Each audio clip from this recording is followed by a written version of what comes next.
we're the Vegan Voyagers. Welcome to another episode. So we know this video is a little bit outdated because the Impossible scandal has died down, but we just now got to an area that has White Castle, and we're off to try the new Impossible Burger. We're so excited. We're gonna eat all the foods.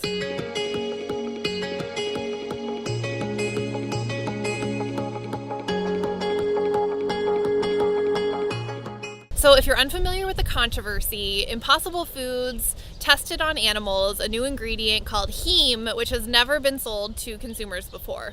They had to do these testing in order to comply with FDA regulations, and basically it started a vegan civil war. Heme is naturally found in soy and meat, but it's being made with genetically modified yeast cultures, hence the need for the FDA compliance. So it's actually impossible to eat food that doesn't have ingredients that's not been tested on animals. Even companies like Beyond Meat, even though they didn't do the actual testing themselves, they're using ingredients that were previously tested on animals. Even Daya sold out to a pharmaceutical company, yet there was little to no outrage from the vegan community. So what happens when the next company comes along and uses heme in their product? Are they going to receive the same backlash that Impossible Foods has? That's the moral dilemma that vegans face. So our stance is that it's unfortunate that Impossible Foods had to test on animals, but they were only complying with FDA regulations. That's where our attention should be focused. It's inhumane and cruel to continue to test on animals in this day and age. It's an archaic practice, and our frustrations should be directed towards the FDA, not the companies who are following the law. Now let's get our hands on some of these babies.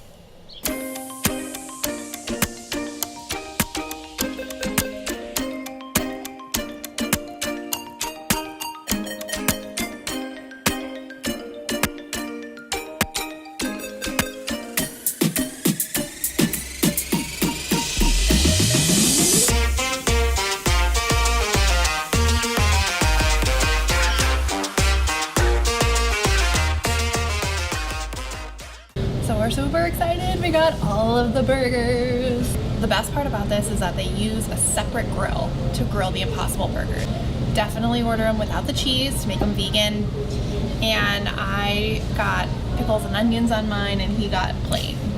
Yeah, I'm not a big fan of pickles and onions, so just give me some ketchup, salt, pepper. So as you can see, they are cooked really nicely. Not overdone. Here we go. Let's try them.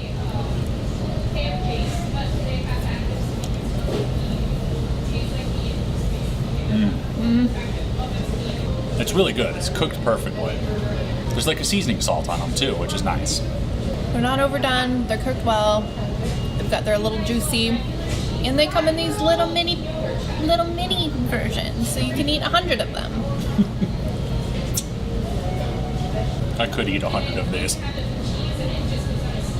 They're definitely good with the pickles and onions.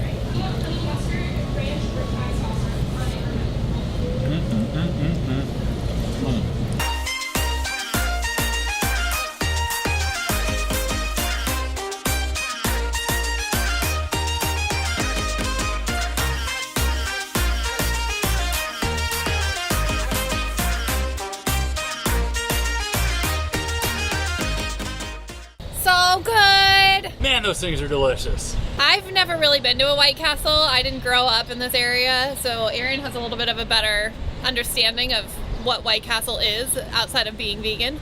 So I'm impressed. I was never a huge fan of the White Castle burgers before going vegan, but had they had these back when I was younger, I'd have eaten here so much more. Really good, and we're just so excited that a big chain, apparently they're claiming they're the first burger chain in the US. They picked up a vegan burger, not just their really weird veggie patties they had before. They're not good, don't get those. But just think of all the millions of animals that are gonna be saved. You know, they're not catering to vegans. This is for all the people who would otherwise be eating meat. It's just a really great time to be vegan. Like, it's not even the future is vegan, it's vegan is now. Like, it's happening, we're in it, the world is changing. Yeah, White Castle's reporting that they're selling over 300 Impossible Burgers every day. At each location. Imagine the amount of animals that are being saved just from one franchise picking up the Impossible Burger.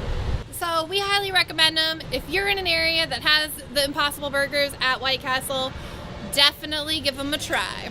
And let them know too, because they're not serving them everywhere that they have stores. So they're doing a pilot right now, but if you let them know that you specifically went to White Castle for the Impossible Burgers, maybe we can get this nationwide. Let's do it. Everybody go vegan.